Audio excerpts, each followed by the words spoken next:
সাধারণ ক্ষেত্রে জন্মছকের যে 12টি ঘর থাকে তার মধ্যে সব থেকে নেগেটিভ বা খারাপ ঘর হিসেবে দেখা হয় 8th হাউসকে বা অষ্টম ঘরকে। এই অষ্টম ঘর থেকেই মৃত্যু দেখা হয়, এটাকে হাউস অফ ডেথও বলা হয়ে থাকে। বিভিন্ন দুঃখ কষ্ট আপনি জীবনে কি পাবেন সেটাও কিন্তু এই অষ্টম ঘর বলে দেয়।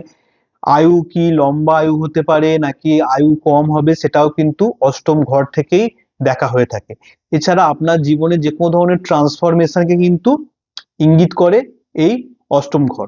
অষ্টম ঘর একই সঙ্গে কিন্তু অকাল্ট সায়েন্সের অর্থাৎ জ্যোতিষ, বাস্তু, নিউমেরোলজি এই সংক্রান্ত চর্চা করলে আপনি কতটা সফল হতে পারবেন এটাও কিন্তু আপনাকে আপনার অষ্টম ঘরই বলে দেয়। প্লাস হচ্ছে ইনহেরিটেন্স, অর্থাৎ আপনি আপনার পৈতৃক সম্পত্তি কতটা পাবেন, আপনার লটারি পাওয়ার ভাগ্য কিরকম, আপনার গিফট পাওয়ার ভাগ্য কিরকম, এই জিনিসগুলোও কিন্তু আপনার 8th হাউস থেকেই দেখা হয়ে থাকে। কিন্তু মূলত এই হাউসকে দুঃখ, যন্ত্রণা, কষ্ট, মৃত্যুর ঘর হিসেবেই দেখা হয়ে থাকে।